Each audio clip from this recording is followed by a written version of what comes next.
ଢେଙ୍କାନାଳ ଜିଲ୍ଲାରେ ଧାନ ସଂଗ୍ରହ ନେଇ ମିଲର ମାନଙ୍କ ସହ ଗୁରୁତ୍ୱପୂର୍ଣ୍ଣ ବୈଠକ ଜାନୁଆରୀ 8 ତାରିଖରୁ 88 ଗୋଟି ମଣ୍ଡି ମାଧ୍ୟମରେ 13,95,308 କ୍ୱିଣ୍ଟାଲ ଧାନ ସଂଗ୍ରହ ଲକ୍ଷ୍ୟ ଧାର୍ଯ୍ୟ।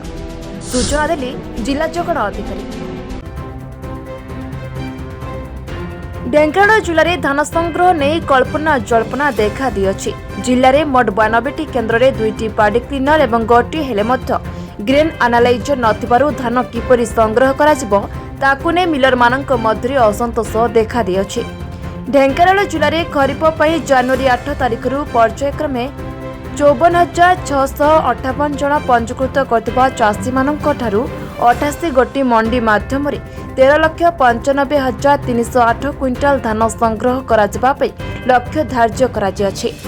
ମଣ୍ଡିରେ ପର୍ଯ୍ୟାପ୍ତ ସୁବିଧା, ଶୀଘ୍ର ଧାନ ଉଠିବା ପାଇଁ ନିଆଯାଉଥିବା ପଦକ୍ଷେପ ଓ ଚୋରାଚାଲାଣ ହେଉଥିବା ଧାନ ଗାଡ଼ିକୁ ଜବତ କରିବା ସହ ଗତଥର ମଣ୍ଡିରେ ଉପୁଜିଥିବା ବିଭିନ୍ନ ସମସ୍ୟାର ପୁନରାବୃତ୍ତି ନ ଘଟିବା, ଚାଷୀମାନେ ଯେପରି କଟଣୀ ଛଟଣୀର ଶିକାର ନ ହେବେ ସେଥିପ୍ରତି ଦୃଷ୍ଟି ଦିଆଯିବ।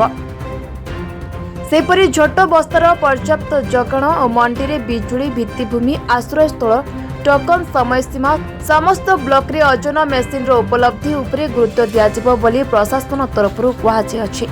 ରାଜ୍ୟ ସରକାରଙ୍କ ନିଷ୍ପତ୍ତି କ୍ରମେ ଚଳିତ ବର୍ଷ ଏଫ୍ଏକ୍ୟୁ ଧାନର ସର୍ବନିମ୍ନ ସହାୟକ ମୂଲ୍ୟ ପ୍ରତି କ୍ୱିଣ୍ଟାଲ ପିଛା 2300 ଟଙ୍କା ଏବଂ ଗ୍ରେଡ୍ ଏ ମୂଲ୍ୟ ପ୍ରତି କ୍ୱିଣ୍ଟାଲ 2,320 ଟଙ୍କା ରଖାଯାଇଛି। ଏହା ବାଦ ରାଜ୍ୟ ସରକାରଙ୍କ ନିଷ୍ପତ୍ତି ଅନୁଯାୟୀ ସର୍ବନିମ୍ନ ସହାୟକ ମୂଲ୍ୟ ସମେତ 800 ଟଙ୍କାର ଅତିରିକ୍ତ ଇନପୁଟ୍ ଆସିଷ୍ଟାଣ୍ଟ ମଧ୍ୟ ଦିଆଯିବ। ପ୍ରତ୍ୟେକ ଧାନ ମଣ୍ଡିରେ ଗୁଣାତ୍ମକ ମାନ ଯାଞ୍ଚ କରିବା ପାଇଁ ବ୍ୟବସ୍ଥା କରାଯିବ।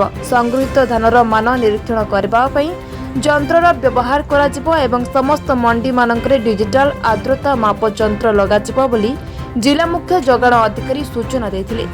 କିନ୍ତୁ ଏହାକୁ ନେଇ ସନ୍ଦେହ ଦେଖାଦେଇଛି। ଜିଲ୍ଲାରେ ମାତ୍ର 2ଟି ପାଡି କ୍ଲିନର ଥିବାବେଳେ ଗ୍ରେନ୍ ଆନାଲାଇଜର ନାହିଁ। ତେବେ 88ଟି କେନ୍ଦ୍ରରେ କିପରି ଧାନର ମାନ ପରୀକ୍ଷଣ କରାଯିବ ତାକୁ ନେଇ ପ୍ରଶ୍ନ ଉଠିଛି।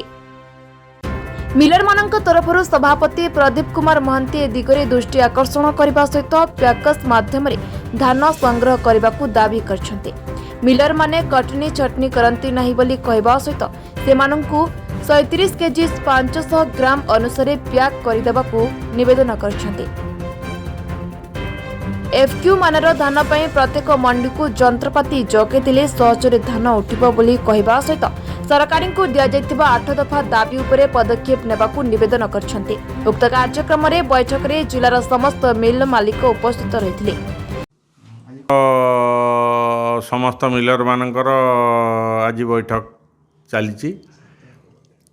ସାପ୍ତାହିକ ପ୍ରତି ସପ୍ତାହରେ ଆମେ ଗୋଟେ ମିଟିଂ କରୁଛୁ। ଆଜି ସାପ୍ତାହିକ ମିଟିଂ ରହିଛି। ଆମର ଡିସ୍କସନ୍ ହେଇଛି। ଆକ୍ଚୁଆଲି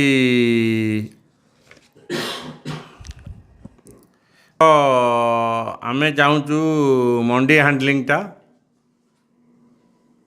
ପ୍ୟାକ୍ସ ମାନେ କରନ୍ତୁ। ଯେହେତୁ ସବୁ ଜାଗାରେ କଥା ଉଠୁଛି ଯେ ମିଲର କଟନୀ ଛଟନୀ କରୁଛନ୍ତି, ଆମେ ଚାହୁଁନୁ ଏଥର ମଣ୍ଡିକି ଯିବାକୁ। ପ୍ୟାକ୍ସ ମାନେ 37 କେଜି 500ରେ as per government of India guidelines ଆମକୁ 37 କେଜି 500ରେ ପ୍ୟାକିଂ କରିକି ଦିଅନ୍ତୁ।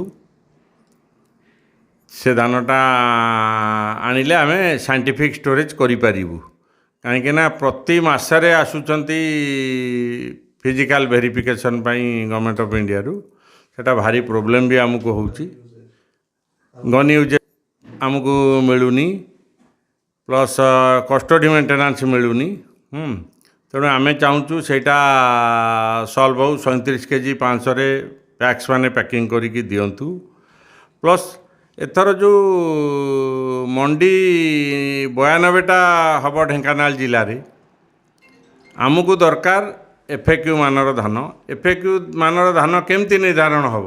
ମଣ୍ଡିରେ କୌଣସି ସୁବିଧା ନାହିଁ। 2ଟା ପ୍ୟାଡି କ୍ଲିନର ଅଛି। 92ଟା ମଣ୍ଡି ଜାଗାରେ 2ଟା ପ୍ୟାଡି କ୍ଲିନର ଅଛି। ଆଉ ଗ୍ରେନ୍ ଆନାଲାଇଜର ତ ଗୋଟେ ବି ନାହିଁ।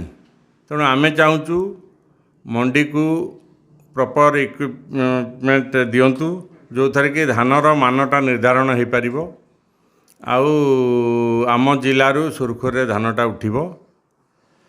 ଆଉ ଆମେ ଯେଉଁ 8 ଦଫା ଦେଇଛୁ ଆମର ଅଲ୍ ଓଡ଼ିଶା ରାଇସ୍ ମିଲର ସଂଘ ହିସାବରେ ସେଇଟା ଉପରେ ବି ସରକାର ବିଚାର କରନ୍ତୁ। ପ୍ଲସ୍ ଲୋକାଲି ଆମର ଏଇଆ ପ୍ରୋବ୍ଲେମ୍ ଅଛି। ଆମେ ସରକାରଙ୍କୁ ଏଇଠି ନିବେଦନ କରୁଛୁ ସବୁ ମଣ୍ଡିକୁ paddy cleaner, grain analyser sufficient ଯୋଗାଇ ଦିଅନ୍ତୁ, ଯାହାଦ୍ୱାରା କି ଏଫେକ୍ଟିଭ ମାନର ଧାନ ନିର୍ଦ୍ଧାରଣ ହୋଇପାରିବ। ଆଉ 37 କେଜି 500ରେ ତ ଆମକୁ ପ୍ୟାକିଂ କରିକି ଧାନ ଦିଆଯାଉ, ଯାହାଦ୍ୱାରା କି ଆମେ ଏଇ ପିଭିରେ ଏତେ ହଇରାଣ ହରକତ ହେବୁନି। ଏବେ ବି ଚାଲିଛି, ଗଲା ମାସରେ ଗୋଟେ ପିଭି ହେଇଥିଲା, ଏ ମାସରେ ବି ଗୋଟେ ପିଭି ଏବେ ହେଇକିରି ଗଲା, ଏଫ୍ସିଆଇ କରିକି ଗଲା, ଯାହାଦ୍ୱାରା କି ବହୁତ ପ୍ରୋବ୍ଲେମ୍ ହେଉଛି। ସେମାନେ କହୁଛନ୍ତି ଯେ ସାଇଣ୍ଟିଫିକ୍ ଷ୍ଟୋରେଜ୍ ହେଉନି, ଆପଣଙ୍କର ପ୍ରପର୍ 37.500 ହିସାବରେ ପ୍ୟାକିଂରେ ରହିନି। ତେଣୁ ଏଇ ଜିନିଷ ଆଗକୁ ଅସୁବିଧା ହେବନି। ତେଣୁ ଆମେ ସେଇ ଉପରେ କଲେକ୍ଟରଙ୍କୁ ବି ନିବେଦନ କରିଛୁ, DLPCରେ ବି କହିଛୁ। ଆମର ଉପମୁଖ୍ୟମନ୍ତ୍ରୀ ଆସିଥିଲେ, ସେ ବି ଆମକୁ ଡାକିଥିଲେ, ସେଇ ଜିନିଷରେ ଆମେ ମେମୋରାଣ୍ଡମ୍ ତାଙ୍କୁ ଦେଇଛୁ ଏ ବାବଦରେ, ତାଙ୍କୁ ବି ଏଇ ଜିନିଷ କହିଛୁ। ତେଣୁ ଆମେ ଚାହୁଁଛୁ ଏହାର ସମାଧାନ ଶୀଘ୍ର କରାଯାଉ। ଧନ୍ୟବାଦ। ଢେଙ୍କାନାଳରୁ ଅକ୍ଷୟ କୁମାର ନନ୍ଦଙ୍କ ରିପୋର୍ଟ, ବି ନ୍ୟୁଜ୍।